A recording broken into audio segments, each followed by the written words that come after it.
सबसे पहले तो ईश्वर को धन्यवाद दें कि उसने आपको एक दिन और दिया अपने जीवन को जानने के लिए, अपने जीवन को उतारने के लिए, अपने जीवन को बनाने के लिए। उठ जाग मुसाफिर भोर भई, अब रैन कहाँ तुम सोवत है, जो सोवत है सो खोवत है, जो जागत है सो पावत है। जाग जाओ, कब तक सोओगे पार्थ? इस जीवन में सबसे बड़ी उपलब्धि है जागना। क्रियात्मक पक्ष पर चलकर ईश्वर का प्रत्यक्ष दर्शन, प्रत्यक्ष क्रियात्मक पक्ष पर चलकर ईश्वर का प्रत्यक्ष दर्शन ही ज्ञान है। जाग जाओ सारे लोग, जल्दी जल्दी जाग जाओ, कोई फायदा नहीं है सोने से। सदियों से सो रहे हो, सदियों से, हजारों जन्मों से सो रहे हो। लड़कपन खेल में खोया, जवानी नींद भर सोया, बुढ़ापा देख कर रोया, यही किस्सा पुराना है। ध्यान जो है वो अनिवार्य है। ध्यान के बिना आज का जीवन नरक के समान है। ध्यान मतलब अपने मन को देखना कि मेरा मन मेरे उद्देश्यों में मेरे साथ है कि नहीं। अगर वो मेरे उद्देश्यों में मेरे साथ है तो मैं अपने उद्देश्य तक पहुंचूंगा, क्योंकि क्रिया का जो पक्ष है वो उसी के हाथ में है। अब आपको सुबह उठना है, और अगर उसने उठा दिया होगा तब तो आप उठ गए होंगे, और नहीं तो आप संघर्ष कर रहे होंगे। इस देश के संत चिल्ला चिल्ला कर कह रहे हैं कि भैया अमृत वेला। गुरु नानक देव जी कहते हैं अमृत वेला में सत्य नाम का जाप करो। गुरु नानक देव जी कहते हैं कि अमृत वेला में सत्य नाम का जाप करो। सब अमृत वेला की बात करते हैं, सुबह उठो, सुबह उठो। ऐसा कोई संत नहीं है जो अमृत वेला की बात ना करता। सब कहते हैं अमृत वेला में उठो, अमृत वेला में उठो। लेकिन रात में नींद आई हो तब तो सुबह आदमी उठे, और अगर रात में नींद ही नहीं आई क्योंकि मन ओवर थिंकिंग का शिकार हो गया, और जो भी ओवर थिंकिंग का शिकार हो जाएगा, जो भी ओवर थिंकिंग का शिकार हो जाएगा, ओवर थिंकिंग का परिणाम है क्रोध। आपके अंदर चिड़चिड़ापन आ जाएगा, गुस्सा, चिड़चिड़ापन। आप बात बात पर लोगों पे नाराज होते रहोगे, और लोग आपके अंदर इस परिवर्तन को बड़े आश्चर्य से देखेंगे कि यार तुमको गुस्सा क्यों आ रहा है बार बार। ओवर थिंकिंग का सीधा परिणाम है क्रोध। आपके अंदर क्रोध बढ़ जाएगा, और जैसे ही क्रोध बढ़ेगा, इस पूरे सूत्र को लिख लीजिएगा, बहुत क्रांतिकारी सूत्र है ये। ओवर थिंकिंग का परिणाम है क्रोध, और जैसे ही क्रोध बढ़ेगा वैसे ही अविवेक पैदा हो जाएगा। ओवर थिंकिंग, क्रोध, अविवेक, मूढ़ता।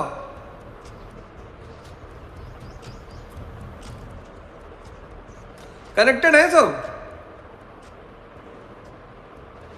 ये जो क्रोध पैदा हो रहा है ये अनायास पैदा नहीं हो रहा है, और ये जो अविवेक पैदा हो रहा है ये अनायास पैदा नहीं, सब जुड़े हुए हैं। और इनकी जड़ कहां है? Over thinking. आप कहोगे आजकल मुझे गुस्सा बहुत आता है, मैं बहुत चिड़चिड़ा हो गया हूं, या मैं बहुत चिड़चिड़ी हो गई हूं। उसकी जड़ ओवर थिंकिंग में है। ओवर थिंकिंग की जड़ कहां है? ध्यान का अभाव। तो ध्यान का अभाव, ओवर थिंकिंग, क्रोध, अविवेक, मूढ़ता, और अविवेक का परिणाम है स्मृति भ्रम, और स्मृति भ्रम का परिणाम है बुद्धि भ्रष्ट, और बुद्धि भ्रष्ट का परिणाम है नशा, सेक्स, जुआ, पॉर्न, हस्तमैथुन, और इन सब का परिणाम है एंजाइटी, स्ट्रेस, डिप्रेशन। कितनी बुरी तरह परेशान हैं लोग समाज में। किसी को लग रहा पति खराब है, किसी को लग रहा पत्नी खराब है, किसी को लग रहा बच्चे खराब है। कोई खराब नहीं है, कोई खराब नहीं है।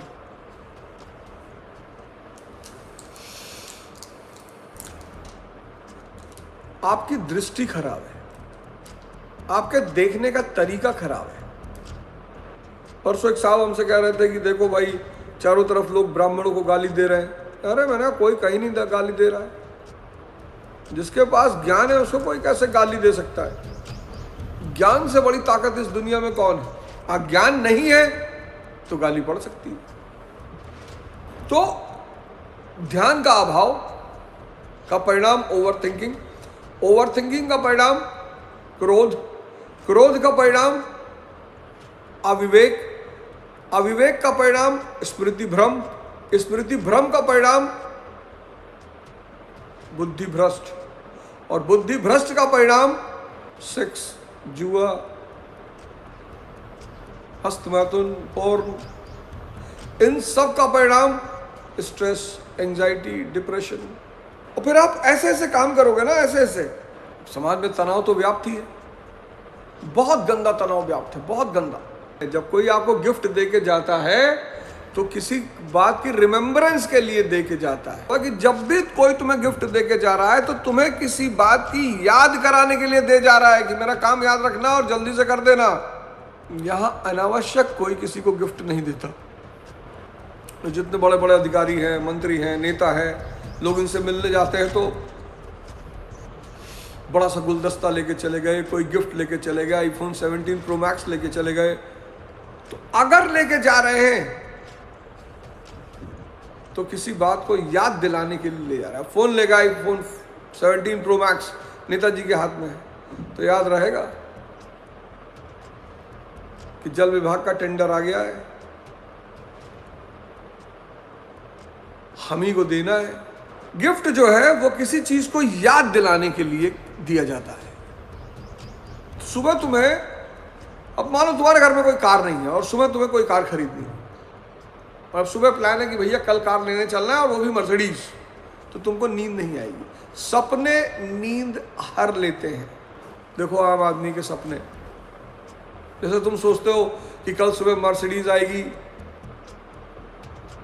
तो सबसे पहले बड़ी बुआ के घर जाना है,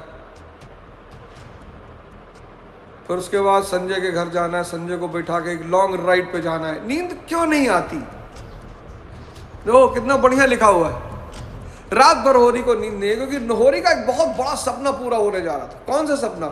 गाय आने जा रही थी। तो जब भी बड़े सपने होंगे तो नींद नहीं आएगी। जब भी आपका कोई बड़ा सपना पूरा हो रहा होगा तो नींद नहीं आएगी। बस यही है नींद का विज्ञान।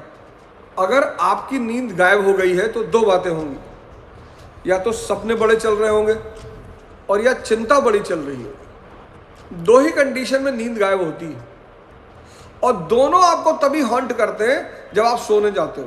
देखो पढ़ रहे थे गोदान और नींद का मनोविज्ञान समझ में आ गया। ये होती है पढ़ाई, ये होती है शिक्षा, ये होती है पढ़ाई। पढ़ रहे थे गोदान नॉवेल, और गोदान नॉवेल में क्या समझ में आ गया? व्यवहारिक बुद्धि का महत्व, जवानी में उत्तेजना, संबंध और हितों का खेल। नींद ना आने का कारण, तो नींद दो कारण से नहीं आती, या तो आपका बड़ा सपना पूरा होने जा रहा है और या फिर आप चिंता का शिकार है। खैर देखो, सोचते सोचते सुबह हो गई। क्या भगवान ने व्यवस्था कर रखी है, और कितनी जबरदस्त व्यवस्था कर रखी है। जो भी गलत कर रहे हैं भगवान उनकी नींद छीन लेता है। जो भी पाप कर रहे हैं, इसीलिए तो शराब का खेल इतना ज्यादा चलता है, इसीलिए तो नशे का खेल इतना ज्यादा चलता है। डाटा कहता है कि इस देश में 70% लोग अगर शराब नहीं पिएंगे तो उनको रात में नींद नहीं आएगी। तो आम आदमी के सपने, कितनी चिंताएं, कितनी आशाएं छोटी छोटी बातों पे टिकी हुई होती। लोगों के सपने इतने छोटे छोटे हैं, बहुत छोटे छोटे सपने, कि भैया मेरी जिंदगी का सपना है एक वैगनार खरीद ले बस। किसी का जीवन का सपना है कि एक मकान खरीद ले बस। और हर आदमी अपने सपनों में उलझा हुआ है। हर आदमी अगर वो बाहर निकले, ध्यान करे, साधना करे, उसकी सारी ज़रूरतें पूरी होंगी। मैं फिर इस शब्द को, लाइन को दोहराऊंगा, अगर व्यक्ति ध्यान करे, साधना करे, उसकी सारी ज़रूरतों की पूर्ति होगी, सारी। और जीवन में इससे अच्छी बात क्या हो सकती है कि आपकी सारी ज़रूरतों की पूर्ति हो रही है। आपको प्रतिदिन अच्छा भोजन मिल रहा है, आपके बच्चे अच्छी पढ़ाई कर रहे हैं, आपको कोई रोग नहीं है। इससे अच्छा जीवन क्या हो सकता है? तो मूवी अगर देखो तो मूवी में सबसे बड़ी बड़ी विशेषताएं होती है मूवी बनाते वक्त। उसमें जो पात्र होते हैं, पात्र, जैसे तो पुरानी मूवी में देखो, जो मनी लेंडर का काम करता होगा उसका नाम जीवन है, और शकल से देखने से लगता है कि ये धूर्त है, काइया है, मक्कार है। जब भी कोई तुम्हारे ऊपर एहसान जता रहा है तो तुमसे कुछ रिटर्न चाह रहा है।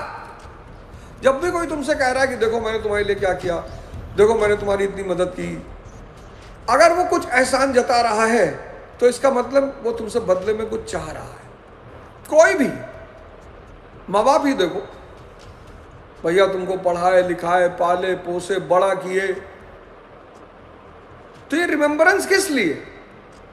कि भैया हमारा भी बुढ़ापे में ख्याल रखना, हमारी इज्जत का ख्याल रखना, हमारा देखभाल करना। हर वो आदमी जो आपको एहसान गिनाए, समझ लो रिटर्न में कुछ चाहता है। तुमको भी लोग जीवन में मिलेंगे बड़ी बड़ी बातें करते हुए, भाई साहब झूठ नहीं बोलना चाहिए, और भाई साहब ये नहीं करना चाहिए। और जितने लोग आदर्शात्मक बातें तुमसे करें, एक पॉइंट तो लिख लेना कि जितने लोग तुमसे आदर्शात्मक बातें करें, उनसे बड़ा फ्रॉड इस पूरे ब्रह्मांड में तुमको कहीं नहीं मिलेगा। जब भी तुम आपस में लड़ोगे ना तो बाहरी आदमी हमेशा फायदा उठाएगा। तो कहने का मतलब यह है कि आदमी सामाजिक जंजालों से इतना बंधा हुआ है, इतना बंधा हुआ है, झगड़ा करेगा, फिर तीज त्योहार में मिलेगा, फिर होली दिवाली में मिलेगा, फिर शादी ब्याह में मिलेगा, मुंडन में मिलेगा। एक ऐसे रहस्यमय वातावरण में आदमी उलझा हुआ है कुछ नहीं। सांस टूटते ही सब रिश्ते टूट जाएंगे, बाप माँ बहन बेटी बच्चे छूट जाएंगे। ये जो तेरे हैं भाई वक्त का चलन देंगे, तो छीन के तेरी दौलत 2 ही गज कफन देंगे। कि नींद ना आने की 2 वजह, एक चिंता और एक सपना। नींद का मनोविज्ञान। आपने देखा कि आदमी प्रवचन करेगा, आदर्शात्मक बातें करेगा, लेकिन छोटी छोटी बेईमानी। कहता तुमको 25 रुपए सैकड़ा दे रहे, तुम बताओगे थोड़ी, 20 रुपए बता देना। और जैसे ही उसको समझ में आता दमड़ी बसोर को कि ये 5 रुपए मारने के चक्कर में है, तो उसने तुरंत अपने फायदे को कैलकुलेट कर लिया। कहा 15 कहो तो 20 दे दूं, 5 तो तुम्हें तब भी एक्स्ट्रा मिल रहा है, तुम अपना फायदा करोगे, हम अपना फायदा नहीं करेंगे। अब शोले में अमजद खान हेमा मालिनी से कहता है कि जब तक तेरी सांस चलेगी, जब तक तेरे पैर चलेंगे, तेरी यार की सांस चलेगी। तो यहां मैं तुमसे कहता हूं कि जब तक तुम्हारी नजर तुम्हारे सांस पे है, विचार गायब हो जाएंगे। अब सिर्फ सांस को नहीं देखना है, इष्ट चिंतन भी करना है। इष्ट मतलब जिससे तुम्हें बहुत प्रेम है, आपकी माँ, आपके पिता, आपके भाई, आपका कोई गुरु है तो बहुत अच्छी बात है। 2 काम करना है, एक तो सांस को देखना है और दूसरा इष्ट चिंतन करना है। बड़ी कमाल की सांसें हैं ये, बहुत कमाल की सांसें हैं, सब कुछ यही करती हैं। अगर सांस बंद हो जाए तो आदमी मृत हो जाता है। सांस यानी जीवन, तो आदमी मृत हो जाता है। सांस यानी जीवन। बस सांस को देखते रहिए, सांस नीचे जा रही है, आपको और कुछ नहीं करना है। दुनिया में 2 चीजें हैं जो अक्रिय है, आप कर ही नहीं सकते। आज कल एक बहुत बड़ा गोरख धंधा चलता है, सेक्स की दवाएं बिक रही हैं बाजार में, उससे बड़ा कोई गोरख धंधा है ही नहीं। और उस चक्कर में बड़े सारे लोगों की मृत्यु भी हो रही है। शतावर खा लो, अश्वगंधा खा लो, सफेद मूसली खा लो, विदारी कंद खा लो, ये मिला लो, वो मिला लो, ऐसा कर लो, वैसा कर लो। एलोपैथी से ज़्यादा खतरनाक है आयुर्वेद की दवाएं।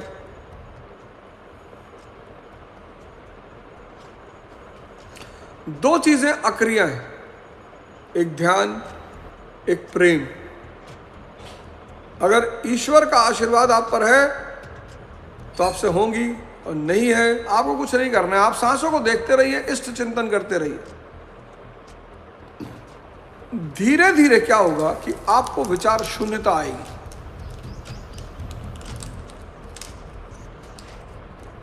विचार शून्यता यानी आप अपनी चेतना से जुड़ जाओगे, अपने अंदर के भगवान से जुड़ जाओगे। शरीर हल्की हो जाएगी, मन हल्का हो जाएगा। मन को जीतने का विज्ञान मैंने बताया परसों नरसों में आपको, जब बैठा हुआ था मैंने कहा एक बैग ध्यान नहीं शुरू करना है, सबसे पहले डायरी तो लिखनी ही लिखनी कि मेरी जीवन शैली कैसी, मैं कहाँ कहाँ टाइम देता हूँ। दूसरा 10 मिनट आंख बंद करके बैठना है, जिससे अपने सॉफ्टवेयर का दर्शन हो सके कि मेरा मन सोचता क्या है। अगर वो आपके उद्देश्य को नहीं सोचता तो आपको आपका अपना उद्देश्य कभी नहीं मिलेगा। सांस देखते रहिए, सांस को देखते रहिए, घबराइए मत।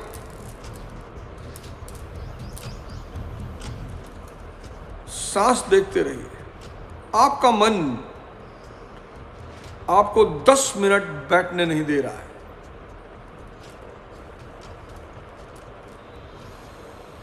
सिर्फ सांस को देखने का प्रयास करिए और इष्ट चिंतन करिए।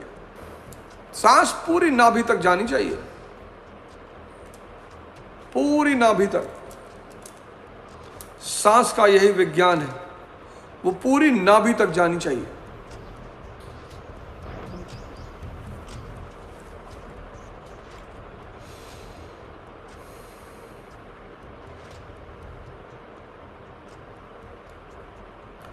पूरी नाभि, पूरी नाभि, पूरी नाभि। सांस को देखना है और इष्ट चिंतन करना है। कोई भी करिए।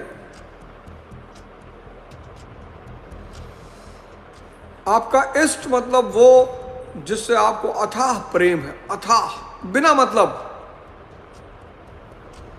आपकी पत्नी हो सकती है, आपका पति हो सकता है, आपका दोस्त हो सकता है, आपका भाई बहन, माँ बाप, गुरु। इसके पीछे विज्ञान सिर्फ इतना है कि उसकी जो पॉजिटिव एनर्जी है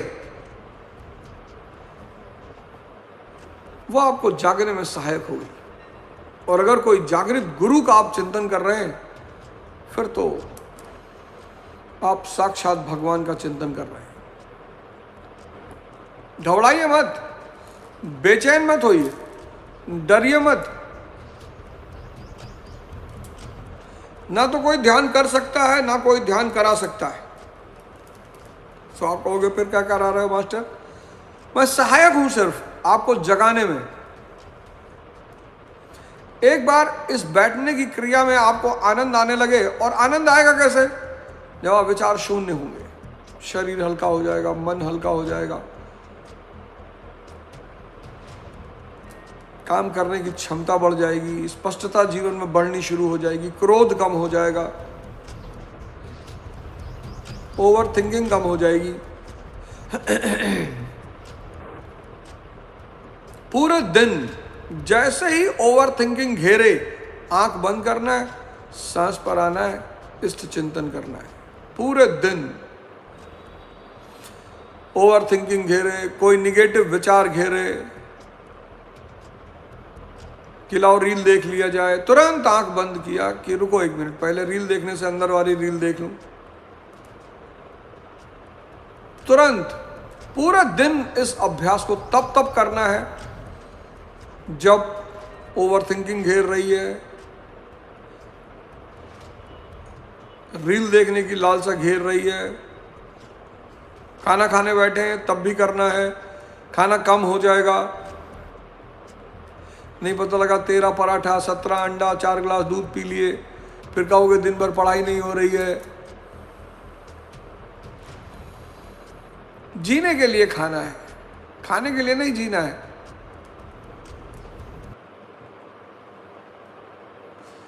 ये 2 इंच की जीभ 6 फुट के शरीर को परेशान रखती है।